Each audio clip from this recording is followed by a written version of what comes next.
নমস্কার বন্ধুরা, দীর্ঘ প্রতীক্ষার অবসান অবশেষে আপলোড হয়ে গেল অন্নপূর্ণা ভান্ডারের বাংলা, ইংলিশ এবং হিন্দি ফরম্যাটে অন্নপূর্ণার ফর্ম।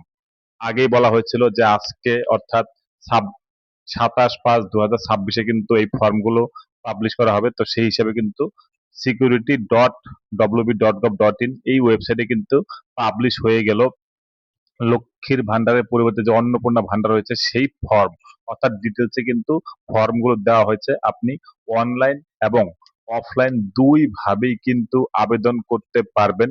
তবে এখন শুধুমাত্র অনলাইনেই কিন্তু দেওয়া হয়েছে এই ফর্মগুলো, এবং সেখান থেকে কিন্তু আপনি ডাউনলোড করে সেগুলো কিন্তু ফিল আপ করে রাখতে পারবেন। আর অনলাইনেও কিন্তু কাজ শুরু হবে, তবে এখনো দেয়নি কিভাবে অ্যাপ্লিকেশন করবেন, শুধুমাত্র ফর্মগুলো দিয়েছে। এবার আজকে আপনাদের আমি দেখাবো কিভাবে আপনি ফর্মগুলো ফিল আপ করবেন, কারণ 12 পাতা ফর্ম সুন্দরভাবে সঠিকভাবে ঠিকঠাক করে লিখতে হবে, না হলে পরে কিন্তু আপনি অন্নপূর্ণা ভান্ডারের 3,000 টাকা পাবেন না। তো সেজন্য ভিডিওটি প্রথম থেকে লাস্ট পর্যন্ত দেখবেন একদম মনোযোগ সহকারে, এবং কিছু গাইডলাইন রয়েছে সেগুলো আপনাদের দেখাবো। আর সঠিকভাবে ফিল আপ না করলে কিন্তু 3,000 টাকা আপনি পাবেন না। এবার কিন্তু অনেক চেঞ্জেস এসেছে, সেই জন্য ভিডিওটি প্রথম থেকে লাস্ট পর্যন্ত দেখুন, আর চ্যানেলটিকে সাবস্ক্রাইব করে রাখবেন পরবর্তী ভিডিওতে, যাতে আপনি সহজেই পেতে পারেন নোটিফিকেশন এবং আপনি দেখতে পারেন। তো যাই হোক বন্ধুরা, আমরা প্রথমে দেখে নিব যে একটি গাইডলাইন এসেছে যে কিভাবে ফর্মগুলো আসবে এবং কিভাবে ফিল আপ করতে হবে, সমস্ত যে একটা গাইডলাইন। এবার 12 পাতার যে ফরম্যাট ফিল আপ করতে হবে, সেখানে কিন্তু বেশ কিছু জিনিস আছে যেগুলো আপনাকে আপলোড অবশ্যই করতে হবে বা লিখতে হবে। তো কি করতে হবে, প্রথমে বলে দিই, family level data collection form. এই অন্নপূর্ণা যোজনা ভান্ডারে যেটা আছে, অর্থাৎ ফ্যামিলি লেভেল ডাটা কালেকশন মানে আপনার পরিবারে যারা আছেন সমস্ত কিছু কিন্তু আপলোড করতে হবে, অর্থাৎ লিখতে হবে। আপনার ফ্যামিলিতে কে রয়েছে না রয়েছে সমস্ত কিন্তু লিখতে হবে। এবার ফ্যামিলি বলতে কি বোঝায়? ফ্যামিলি বলতে এটাই বোঝায় যে আপনারা একটা গ্রুপ অফ পারসন, যারা কিনা সবাই একসাথে থাকেন এবং একটা রান্নাঘরের থেকে সবাই মিলে খাবার খান, অর্থাৎ একটা ফ্যামিলি তাকেই বলা হবে। একই রান্নাঘর থেকে যখন আপনার বাড়ির সবাই খাওয়া দাওয়া করেন, সেটাই হলো গিয়ে একটা ফ্যামিলি। তো সেই ফ্যামিলির কিন্তু ডিটেলস কিন্তু এই অন্নপূর্ণা ভান্ডারের ফর্মে ফিল আপ করতে হবে।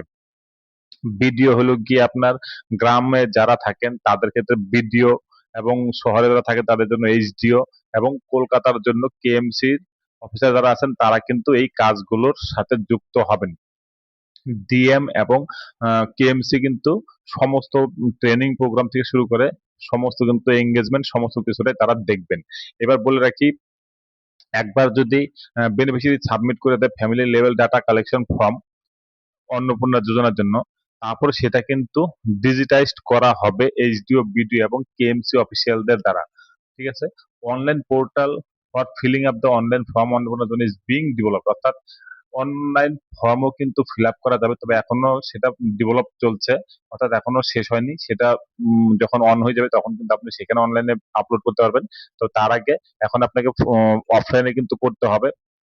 এবং যেটা ভাইটাল, অ্যাপ্লিকেশন সাবমিট করলেন যখন অনলাইনে, সেটাও কিন্তু ফিজিক্যালি ভেরিফাইড হবে গভর্নমেন্ট অফিসিয়াল যারা আছেন তাদের দ্বারা, এবং অনলাইনেও কিন্তু ভেরিফিকেশন হবে এইচডিও, বিডিও, কেএমসি অফিসিয়াল দ্বারা। বুঝতে পারছেন, আপনি যদি অনলাইনে অ্যাপ্লাই করেন তাহলে কিন্তু আপনার ফিজিক্যালি কিন্তু বাড়ি গিয়ে ভিজিট করা হবে, এবং ফিজিক্যালি ভিজিট করবেন কে? গভর্নমেন্ট অফিসিয়াল যারা আছেন, অর্থাৎ গ্রাম পঞ্চায়েত বা ব্লক স্তরে যারা আধিকারিক আছেন, তারাই কিন্তু আপনার বাড়ি গিয়ে ফিল ভিজিট করে আসবেন। তারপরে কিন্তু আপনার সেটা অনলাইনেও ভেরিফিকেশন করা হবে। তারপরে কিন্তু আপনি এই প্রকল্পের জন্য যোগ্য কিনা সেটা বিচার করেই তারপরে কিন্তু আপনার 3,000 যে টাকা সেটা কিন্তু পাওয়া স্টার্ট হবে আপনার। এবার দেখিয়ে দিয়ে চলুন কিভাবে ফর্মগুলো ফিল আপ করবেন। এবার দেখুন কিভাবে ফর্মটা ফিল আপ করবেন। এটা কিন্তু 12 পাতার ফর্ম, সুতরাং একটু কেয়ারফুলি দেখে নেবেন, একদম মনোযোগ সহকারে দেখুন, তাহলে বুঝতে পারবেন যে কিভাবে ফিল আপ করবেন যাতে ভুল না হয়। এবার আপনাকে যেটা প্রথমে করতে হবে, যে এখানে বলে দেওয়া হয়েছে যে প্রত্যেকটি চেক বক্সে বা বিকল্প বা নির্দেশাবলী রয়েছে, সেটা পড়ে কিন্তু তারপরে কিন্তু সঠিকভাবে ফর্মটা ফিল আপ করতে হবে। প্রথমে কি বলা হয়েছে? পরিবারের প্রধানের নাম। ঠিক আছে? পরিবারের প্রধানের নাম আপনাকে কিন্তু পুরো এখানে লিখতে হবে। ঠিক আছে? সঠিক হলে টিক চিহ্ন দিতে বলেছে, অর্থাৎ আধার কার্ড অনুযায়ী যে নাম রয়েছে সেই নামটা কিন্তু এখানে লিখতে হবে, অর্থাৎ পরিবারের প্রধানকে তার নাম কিন্তু এখানে লিখতে হবে। তার জন্ম তারিখ দিতে হবে, অর্থাৎ দিন মাস বছর সেটা কিন্তু লিখতে হবে। পরিবারের প্রধানের লিঙ্গ কি, পুরুষ মহিলা নাকি অন্যান্য হতে পারে, সেটাও কিন্তু আপনাকে লিখতে হবে। পরিবারের প্রধানের আধার নাম্বার কিন্তু এখানে লিখতে হবে। ডিজিটাল রেশন কার্ডের পারিবারিক আইডি, অর্থাৎ ডিজিটাল রেশন কার্ড যেটা আপনাদের আছে, সেটা দেখবেন এখানে একটা ডিজিটাল আইডি থাকে, সেটা কিন্তু লিখতে হবে এখানে। পরিবারে আপনাদের কয়জন সদস্য রয়েছে সেটাও কিন্তু এখানে লিখতে হবে, অর্থাৎ শুধুমাত্র সংখ্যায় লিখলে পরে কিন্তু হয়ে যাবে, অর্থাৎ লিখতে হবে যে কতজন পরিবারের সদস্য রয়েছে। তারপর ঠিকানা আপনাকে এখানে লিখতে হবে ফুল, অর্থাৎ স্থায়ী ঠিকানা কি আপনার সেটা লিখতে হবে। যোগাযোগের নম্বর, অর্থাৎ বিশেষত পরিবারের প্রধানের আধার নং, সংযুক্ত মোবাইল নম্বর, অর্থাৎ আধার কার্ডে যে মোবাইল নাম্বারটা সংযুক্ত করা আছে সেই নাম্বারটা কিন্তু এখানে লিখতে হবে, অন্য নাম্বার দিলে পরে কিন্তু হবে না। আধার কার্ডের সাথে যে মোবাইল নাম্বার যুক্ত আছে সেটাই কিন্তু এখানে বসাতে হবে। তারপরে কি বলা হয়েছে যে নাম, জন্ম তারিখ, লিঙ্গ, পরিবারের প্রধানের সঙ্গে সম্পর্ক, আধার নং, পরিবারের সকল সদস্যদের, অর্থাৎ পরিবারের যারাই রয়েছেন সবার নাম, জন্ম তারিখ, লিঙ্গ এবং পরিবারের যে হেড রয়েছে তার সাথে কি সম্পর্ক সেটা কিন্তু আপনাকে এখানে লিখতে হবে। অন্নপূর্ণা যোজনার জন্য আবেদন করা হচ্ছে, ঠিক আছে, হ্যাঁ বা না। পরিবারের প্রধান, তার জন্য কি আপনার অন্নপূর্ণা ভান্ডার জন্য আবেদন করা হচ্ছে? যদি হ্যাঁ হয় তাহলে হ্যাঁ। তারপরে বয়স বলছে, বয়স 5 বছরের কম হলে আধার নট অ্যাপ্লিকেবল চিহ্নিত করুন, অর্থাৎ আধার কার্ড তাহলে পরে নাও থাকতে পারে, সেজন্য নট অ্যাপ্লিকেবলে ক্লিক করতে হবে। অর্থাৎ পরিবারের প্রধানের নাম প্রথমে আপনি লিখে দিলেন, ঠিক আছে। পরিবারের প্রধানের নাম লেখার পরে অন্নপূর্ণা যোজনার জন্য কি আবেদন করা হচ্ছে, মানে যে পরিবারের প্রধান সে যদি মহিলা হন এবং সেই যদি গার্জিয়ান হন পরিবারের, তাহলে পরে যদি সে 25 থেকে 60 বছরের মধ্যে হয়, তাহলে পরে তার নাম হলে পরে সে অন্নপূর্ণা ভান্ডারের জন্য অ্যাপ্লিকেবল, অর্থাৎ সে পাবেন। সেক্ষেত্রে আপনি হ্যাঁ লিখবেন। যদি কিছু না থাকে তাহলে পরে কিছু লেখার দরকার নেই, ঠিক আছে। এবার দেখুন পরিবারের সদস্য, যে পরিবারের প্রধান যিনি আছেন সদস্য নম্বর 1 কি বলা হয়েছে, নাম, জন্ম তারিখ, লিঙ্গ, পরিবারের প্রধানের সঙ্গে সম্পর্ক, অর্থাৎ পরিবারের প্রধানের নাম লিখলেন এখানে আপনি। তারপরে পরিবারের যারা সদস্য রয়েছে তাদের নাম লিখতে হবে। কি, প্রথমে নাম দিলেন, পরিবারের সদস্যের জন্ম তারিখ, লিঙ্গ কি, এবার যে প্রধান আছে তার সাথে সম্পর্ক কি, ঠিক আছে। যদি ওয়াইফ হন ওয়াইফ, হাজবেন্ড হলে হাজবেন্ড, যেটা হবে সেটা, এবং এর আধার নাম্বার, ঠিক আছে। ইনি কি, এই যে পরিবারের সদস্য নম্বর 1 দিলেন যিনি, অর্থাৎ একটা ফর্মের মধ্যে কিন্তু ফ্যামিলির সবাই কিন্তু চলে আসতে পারে। অর্থাৎ পরিবারের প্রধান যদি অন্নপূর্ণা ভান্ডারের জন্য অ্যাপ্লিকেবল হয় তাহলে পরে হ্যাঁ। যদি সদস্য নম্বর 1 যার দিচ্ছেন সে যদি অ্যাপ্লিকেবল হয় তার নাম, তাহলে পরে এও যদি অ্যাপ্লিকেবল হয় অন্নপূর্ণার জন্য তাহলে পরে হ্যাঁ। এবার সদস্য নাম্বার 2 সেম, নাম, জন্ম তারিখ যা কিছু আছে সমস্ত কিছু আপনি ফিল আপ করলেন, আধার নাম্বার দিলেন। সেও যদি অন্নপূর্ণা ভান্ডারের জন্য অ্যাপ্লিকেবল হয় তাহলে পরেও তার নাম হ্যাঁ। এবার ছেলেরা তো পাবে না, সেজন্য ছেলেদের যদি নাম যখন লিখবেন তার ক্ষেত্রে অবশ্যই হবে না, তাহলে পরে সেখানে টিক দেওয়ার দরকার নেই, ঠিক আছে, অর্থাৎ নো করে দিবেন। তারপর সদস্য নাম্বার 3 সেম, পরিবারের সাথে সম্পর্ক কি, তার জন্ম তারিখ, লিঙ্গ, আধার নাম্বার দিয়ে এখানে বসাতে হবে। ওকে, একদম সিম্পল, কিন্তু জটিল করবেন না একদমই। অর্থাৎ একটা পরিবারে যদি ধরুন 5-6 জন, ধরুন সাপোজ মহিলা আছেন, তারা যদি সবাই অন্নপূর্ণা যোজনার জন্য অ্যাপ্লিকেবল হয় বা তারা যদি পাওয়ার যোগ্য হন, তাহলে পরে এখানেই কিন্তু বলে দেওয়া হচ্ছে, অর্থাৎ একটা পরিবারের জন্য কিন্তু ধরুন একটাই ফর্ম নিলেন আপনি, সবার ডিটেলসটা দিলেন, তারপরে কিন্তু হ্যাঁ করে দিলে পরে কিন্তু আপনার নামটা কিন্তু এন্ট্রি হবে, ঠিক আছে। অর্থাৎ ধরুন এখানে 5 জন সদস্য আছে, 5 জনের মধ্যে দেখা গেল 3 জন অন্নপূর্ণা ভান্ডার পাবে, তার মানে একটা ফর্মে কিন্তু হয়ে যাচ্ছে, অর্থাৎ 3 জনে কিন্তু এটার মধ্যে অ্যাপ্লিকেবল হয়ে যাবে, অর্থাৎ এন্ট্রি করলে পরে কিন্তু হয়ে যাবে। এবার দেখুন কি বলেছে, পরিবারের প্রধান অর্থাৎ পরিবারের যে হেড এবং পরিবারের সকল প্রাপ্তবয়স্ক সদস্যদের ব্যাংক অ্যাকাউন্ট, অর্থাৎ আপনার যাদের নাম দিলেন সবার কিন্তু ব্যাংক ডিটেলসও কিন্তু এখানে দিতে হবে, ঠিক আছে। পরিবারের প্রধান থেকে শুরু করে এবং যারা যারা অন্নপূর্ণা ভান্ডারের অ্যাপ্লিকেবল হোক বা না হোক সবাই কিন্তু অ্যাকাউন্ট ডিটেলস দিতে হবে, অর্থাৎ ডিবিটি ক্রেডিটের জন্য আধার লিঙ্কযুক্ত ব্যাংক অ্যাকাউন্ট প্রদান করুন। এটা কিন্তু খুব খুব ভাইটাল, বলা হয়েছে আগে যে ডিবিটি লিঙ্ক কিন্তু থাকতে হবে অন্নপূর্ণা ভান্ডারের টাকা পাওয়ার জন্য। সেজন্য আপনি দেখবেন পোস্ট অফিসে এখন লাইন দিচ্ছেন সবাই যে ডিবিটি লিঙ্ক আছে কিনা, বা ডিবিটি লিঙ্ক না থাকলে পরে তাহলে পরে সেটা পোস্ট অফিস থেকে বা ব্যাংক থেকে করে নেওয়া। এবার আপনার যেটা ডিবিটি লিঙ্ক করা আছে সেটাই কিন্তু দেবেন এখানে। হেড অফ দ্য ফ্যামিলি অর্থাৎ পরিবারের প্রধান যিনি আছেন তার ডিটেলস দিবেন প্রথমে। তার নাম লেখার দরকার নেই, শুধুমাত্র ব্যাংক লিখবেন, কোন ব্যাংক, তার অ্যাকাউন্ট নাম্বার, তার আইএফএসসি কোড নাম্বার, অর্থাৎ এর পরিবারের প্রধান যিনি আছেন তার, অর্থাৎ হেড অফ দ্য ফ্যামিলি। তারপরে কি সদস্য ওয়ান, উপরে যেটা নাম লিখছেন সদস্য ওয়ান, তার bank account number, IFSC code. ঠিক আছে, এরকম করে করে করে করে কিন্তু যদি 5 জন সদস্য থাকে, 5 জন সদস্যের ব্যাংক অ্যাকাউন্ট নাম্বার এবং আইএফএসসি কোড সেটা কিন্তু লিখে দেবেন, এবং সেটার জন্য অবশ্যই আধার লিঙ্ক যুক্ত থাকে। এবার বলা হচ্ছে এপিক অর্থাৎ voter card, head of the family এবং সকল প্রাপ্তবয়স্ক সদস্য ভোটারদের তালিকার অংশ নম্বর সহ। বুঝতে পারছেন? এবার কিন্তু সবার ভোটার কার্ডের ডিটেলস দিতে হবে, অর্থাৎ হেড অফ দ্য ফ্যামিলি যিনি আছেন তার এপিক নাম্বার দিতে হবে, অর্থাৎ ভোটার কার্ডের নাম্বার দিতে হবে, আর বিধানসভা ক্ষেত্র কি সেটা লিখতে হবে, এবং কোন পার্টি আপনি বসবাস করেন সেটা কিন্তু দিতে হবে, কোন পার্টি আপনার ভোটার কার্ডের নাম রয়েছে সেটা কিন্তু আপনাকে এখানে বসাতে হবে।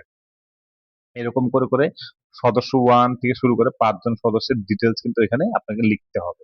ঠিক আছে, একদম সিম্পল। ভোটার কার্ডের নাম্বার আর বিধানসভার নাম আর আপনার কত নম্বর পার্টি আছেন সেটা কিন্তু আপনাকে এখানে লিখতে হবে।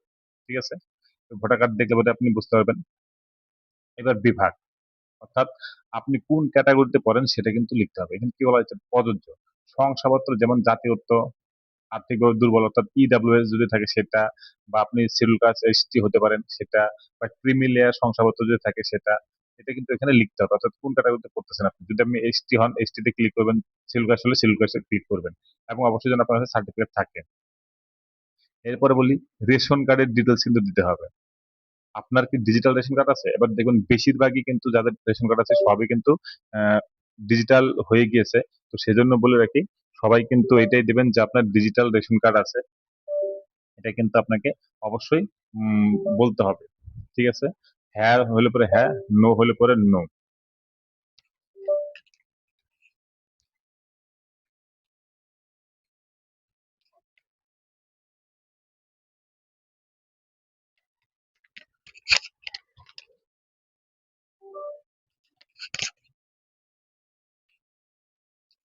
এবার দেখুন, আহ, যখন হ্যাঁ করবেন তাহলে কি হবে, আপনার কি কার্ডের ধরন রয়েছে, A Y, S P H H, PHH, কোন ক্যাটাগরিতে আছে আপনার রেশন কার্ডটা যদি দেখবেন, এখানে কিন্তু ডিটেলসে লেখা থাকে, সেই হিসাবে কিন্তু আপনাকে এখানে বক্সে টিক মারতে হবে। এবার বলা হয়েছে পরিবারটি রেশন দোকান থেকে মাসিক রেশন তুলছে কিনা। আপনি মাসিক রেশন যদি তুলেন তাহলে পরে হ্যাঁ করতে হবে, না হলে পরে না।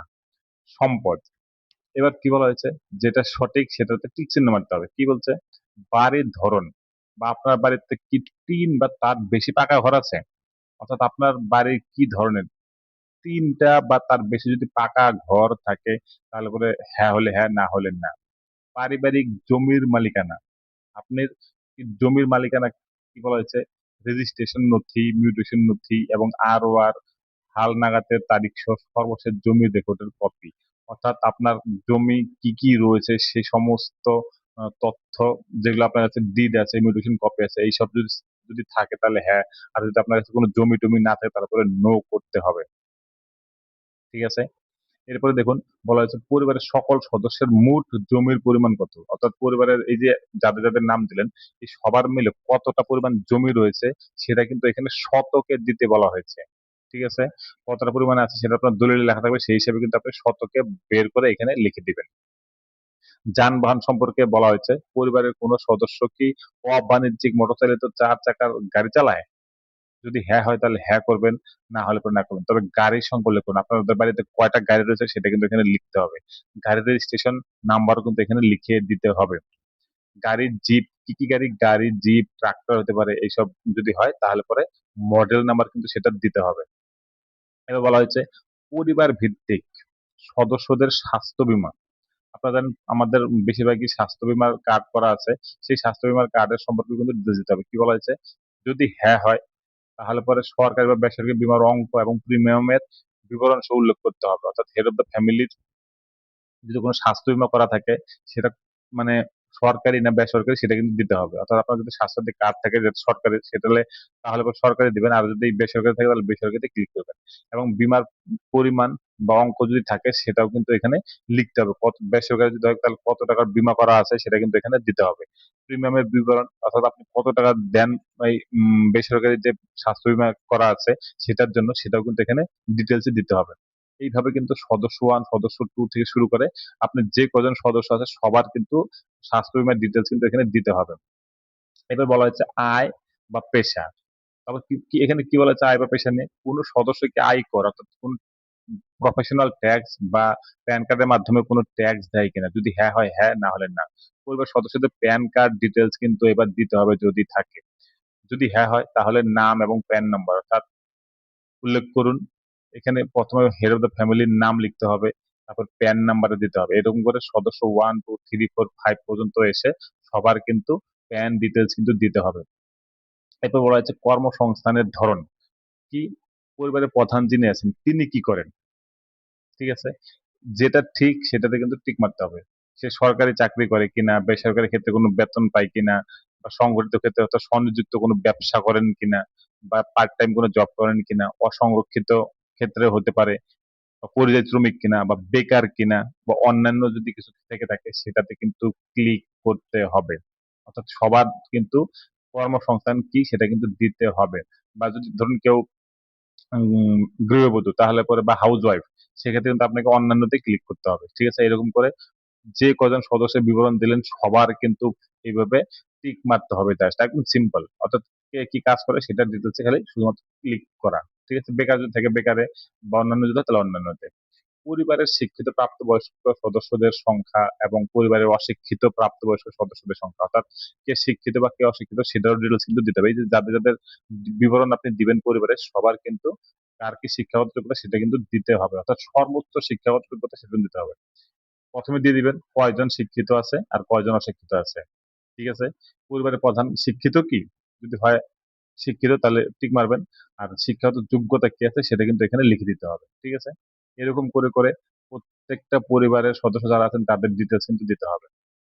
এবার বলা হচ্ছে কোন সদস্য কি কোন সাংবিধানিক পদ, অর্থাৎ যদি কেউ মেম্বার, মন্ত্রী বা সাংসদ, বিধায়ক বা অন্য কেউ হয়ে থাকেন তাহলে পরে সেটাও কিন্তু লিখতে হবে। যদি হ্যাঁ হন হ্যাঁ, না হলে পরে না। যদি এই পদে রয়েছেন তার সদস্য নং কি অর্থাৎ ডিটেলস যদি থাকে সেটা কিন্তু এখানে দিতে হবে। এবং বলা হয়েছে প্রয়োজনীয় সহায়ক নথি যদি থাকে সেই সমস্ত বিষয়ে সেগুলো কিন্তু অ্যাটেস্টেড করে কিন্তু সেটা দিতে হবে সাথে ফর্মে। কোন সদস্য কি সরকারি পেনশনভোগী, যদি কেউ পেনশনভোগী হয়ে থাকেন তাহলে পরে হ্যাঁ করলে হ্যাঁ, না করলে না, ঠিক আছে? কোন সদস্য কি জিএসটির অধীনে নিবন্ধিত আছে, অর্থাৎ যদি কারো জিএসটি থাকে বিজনেস করার জন্য তাহলে হ্যাঁ করবেন, না হলে পরে না। যদি জিএসটি থাকে তাহলে পরে সেই জিএসটির একটা নাম্বার হয় সেই নাম্বারটা কিন্তু এখানে বসিয়ে দিতে হবে। পরিবারের মোট বার্ষিক আয়, অর্থাৎ পরিবারের যারা সবাই আছেন সবার মিলিত আয় কত টাকা সেটা কিন্তু এখানে লিখে দিতে হবে অঙ্কে, ঠিক আছে? এবার অন্যান্য পরিচয় নথি, যদি সিএ তে আবেদন করেন, কেউ ধরেন সিএ তে আবেদন করছে, সেটার জন্য কিন্তু বলা হয়েছে যে সে প্রযোজ্য কিনা, অর্থাৎ সিএ তে অ্যাপ্লাই করেছে কিনা। যদি প্রযোজ্য না হয় তাহলে না, আর যদি কেউ আবেদন করে তাহলে পরে আবেদনের নম্বরটা এখানে বসায় দিতে হবে। বা অলরেডি সিএ তে আবেদন করার পর সার্টিফিকেট দিয়ে দেওয়া হয়েছে তাহলে সেই সার্টিফিকেটের নাম্বার এখানে বসাতে হবে। ক্লিয়ার? এরকম করে প্রত্যেকটা, অর্থাৎ প্রথমে হেড অফ দ্য ফ্যামিলি, তারপর সদস্য 1, 2 করে সবার আপনার সিএ তে অ্যাপ্লাই করলে পরে তার নাম্বার, বা যদি সার্টিফিকেট পেয়ে থাকেন তাহলে সেটার নাম্বার দিতে হবে। এবার অন্যান্য কি বলা হয়েছে, কিষাণ ক্রেডিট কার্ড, ঠিক আছে? বা অন্যান্য শিল্পী ক্রেডিট কার্ড, মৎস্যজীবী ক্রেডিট কার্ড, এই সমস্ত কিছু যদি থাকে, বা স্টুডেন্ট ক্রেডিট কার্ড যদি থাকে, সেটার কিন্তু আইডি নাম্বারটা বসাতে হবে। অর্থাৎ হেড অফ দ্য ফ্যামিলি যদি থাকে তাহলে সেটার নম্বর বা আইডি সংখ্যা কি সেটা লিখতে হবে, আর কয় তারিখে ইস্যু করা হয়েছে সেটা বসাতে হবে। সেরকম করে 1, 2 করে সদস্যদের সবার কিন্তু ডিটেলসটা দিতে হবে। কিষাণ ক্রেডিট কার্ড বা স্টুডেন্ট যদি যে যে যেটার মধ্যে হবে সেটাতে এখানে বসাতে হবে, ঠিক আছে? যদি এসআইআর এ নাম বাদ যায় অর্থাৎ ডিলিট যদি হয়ে যায়, তবে মামলাটি ট্রাইব্যুনালে বিচারাধীন কিনা, অর্থাৎ ট্রাইব্যুনাল যদি আপনি আবেদন করে দেখেন সেটার ডিটেলসও কিন্তু এখানে দিতে বলা হয়েছে। অর্থাৎ প্রযোজ্য না হলে পরে দিবেন না, যদি নাম ডিলিট না হয় তাহলে পরে না করবেন, ঠিক আছে? আর যদি আপনি ট্রাইব্যুনাল আবেদন করেন তাহলে পরে হ্যাঁ। মামলার বিবরণ এই যে এখানে আছে, এখানে টিক করবেন এই বক্সটাতে। এরকম করে সদস্য সংখ্যা যারা যারা আছে সবারই কিন্তু ডিটেলসটা দিতে হবে, যে ভোটার লিস্টের নাম ডিলিট হয়েছে কিনা সেটার ডিটেলস। তারপর সামাজিক মর্যাদা বা নির্ভরশীল ব্যক্তিগণ কি, বিদ্যালয়ে অধ্যয়নরত পরিবারের সকল শিশুর বিবরণ, অর্থাৎ যদি কেউ শিশু থাকে তাদের বিবরণ কিন্তু দিতে হবে। অর্থাৎ শিশু নম্বর 1, কোন ক্লাসে পড়ে, শিশুর নাম কি, বিদ্যালয়ের ধরন কি, বেসরকারি বা সরকারি কিনা, এই সমস্ত কিছু কিন্তু দিতে হবে। অর্থাৎ বাচ্চা যদি থাকে তারা নাম, কোন ক্লাসে পড়ে, বিদ্যালয়ের নাম কি, সমস্ত বিবরণ কিন্তু এখানে ডিটেলস দিতে হবে, ঠিক আছে? এরকম করে যতগুলো বাচ্চা থাকবে সবার ডিটেলস দিবেন। তারপর শিশুদের টিকাকরণ, অর্থাৎ বাচ্চা যারা আছেন তাদের তো টিকা দিতে হয় বা ভ্যাকসিন দিতে হয়, সেই সমস্ত বিষয় কিন্তু দিতে হবে। অর্থাৎ টিকা শুরু হয়েছে কিনা, আর টিকা সম্পূর্ণ হয়েছে কিনা সেটা দিবেন, টিকাকরণ করা হয়নি এরকম যদি থাকে তাহলে পরেও সেই বাচ্চাদের বিবরণটা দিয়ে দিবেন, অর্থাৎ শিশু নম্বর 1 এখানে যেটা দিবেন আর কি সেটাই। তারপর সরকারি প্রকল্পের আওতায় সুবিধা, অর্থাৎ আপনি অন্য কোনো সরকারি প্রকল্প পান কিনা, যদি হ্যাঁ হয় অন্যান্য সরকারি যারা টাকা পান, যদি পেয়ে থাকেন কি মাধ্যমে টাকা পান, অর্থাৎ কোন প্রকল্পের থেকে টাকা পান সেটার ডিটেলস কিন্তু আপনাকে এখানে লিখতে হবে। ঠিক আছে, অর্থাৎ যে কয়জন সদস্য আছে সেই সব সদস্যের কিন্তু কোন প্রকল্পের থেকে টাকা পান যদি পান, এবং কেউ বার্ধক্য ভাতা পেতে পারেন বা অন্যান্য প্রকল্পের ভাতা, কৃষক বন্ধু প্রকল্পের টাকা বা অন্যান্য প্রকল্পের টাকা যদি পান সেটা কিন্তু এখানে ডিটেলস দিতে হবে। ঠিক আছে, তারপরে বাদ দেওয়া হলে অর্থাৎ অফিসার কর্তৃক পূরণ, এটা কিন্তু একদম যারা অফিসিয়াল থাকবেন তারা কিন্তু এটা করবেন। অর্থাৎ যদি এই ফর্মটি ফিজিক্যাল ভেরিফিকেশন করার পরে আপনি যদি এলিজিবল না হন, সেটা কিন্তু অফিসাররা এখানে ডিটেলস কারণ লিখবেন যে আপনি কেন বাদ যাবেন। ঠিক আছে, এটা আপনার না, এটা অফিসার যারা আছেন তারা করবেন। এরপরে ঘোষণা ও সম্মতি, তারপর আপনি কি করবেন, এখানে সই করবেন। আপনি এখানে সম্মত বক্সে টিক মেরে এখানে সই করবেন। ঠিক আছে, কি আমি এইভাবে ঘোষণা করছি যে উপরের তথ্য, প্রদত্ত তথ্য আমার জ্ঞান ও বিশ্বাস অনুযায়ী সত্য এবং প্রযোজ্য ক্ষেত্রে আমি সকল সহায়ক নথি প্রদান করেছি এবং উপরে উল্লেখিত কোনো মানদণ্ড বাদ দেয়নি। আমি অবগত যে আমার প্রদত্ত কোনো তথ্য মিথ্যা প্রমাণিত হলে আমার সামাজিক সুরক্ষা সংক্রান্ত সুবিধাসমূহ বন্ধ হয়ে যেতে পারে। 10 আবার বলে দেওয়া হচ্ছে পরিবার বলতে এমন একদল ব্যক্তিকে বোঝায় যারা সাধারণত একসঙ্গে বসবাস করেন এবং একই রান্নাঘর থেকে খাবার গ্রহণ করে। ঠিক আছে, আগেই বলে দিলাম। তারপরে বলা হয়েছে শুধুমাত্র সরকারি ব্যবহারের জন্য, অর্থাৎ যারা আধিকারিক থাকবেন তারা কিন্তু এই ফর্মটা ফিল আপ করবেন। কি করবেন, আমি ড্যাশ উত্তরকন্যা গ্রাম সহায়তা ব্লক পৌরসভা জেলা দ্বারা দাখিলকৃত আবেদনপত্রটি যাচাই করেছে, অর্থাৎ অন্নপূর্ণা যোজনা পারিবারিক স্তরের তথ্য সংগ্রহ ফর্ম অনুসন্ধান প্রতিবেদন, অর্থাৎ যারা সরকারি আধিকারিক থাকবেন যখন তারা ভিজিট করবেন তারা কিন্তু এই ফর্মটি ফিল আপ করবেন। অর্থাৎ যদি তারা দেখেন যে সমস্ত তথ্য সঠিক আছেন তাহলে পরে কিন্তু এই রিপোর্টটি দিয়ে তারা কিন্তু এখানে সই করে দিবেন। অর্থাৎ আপনার আবেদনটি যদি দেখেন যে যা গাইডলাইন আছে তাতে আপনি অন্নপূর্ণা ভান্ডারের টাকা পাবেন তাহলে পরে তারা অ্যাকসেপ্ট করবে, না হলে পরে আপনার রিজেক্ট করে দেবে। রিজেক্ট করে দিয়ে তারা কিন্তু সই করে এটা পাঠিয়ে দেবে। অর্থাৎ এইভাবে কিন্তু আপনার ফর্মটি ফিল আপ করতে হবে। আমি কিন্তু একদম সহজ সরল ভাবে বুঝিয়ে দিলাম। তারপরেও যদি আপনার কোনো কনফিউশন থাকে তাহলে অবশ্যই আমাকে কমেন্টে লিখে জানান। আমি অবশ্যই পরবর্তী ভিডিওতে বা কমেন্টে আপনাকে উত্তরে বলে দেবো কি করতে হবে। কোথাও যদি কনফিউশন থাকে অবশ্যই লিখে জানান। আর ভিডিওটি ভালো লাগলে অবশ্যই লাইক কমেন্ট শেয়ার করুন। আর ফর্মটি ডাউনলোড করতে পারেন অথবা আপনি গ্রাম পঞ্চায়েত বা বিডিও অফিস থেকেও কিন্তু পেয়ে যাবেন, হয়তো এটা ক্যাম্প মোডেও হতে পারে। তখন আপনি সেখান থেকে ফর্মটা কালেকশন করবেন এবং যেভাবে দেখালাম একদম পর পর খুব সুন্দর করে কিন্তু ফিল আপ করবেন একদম।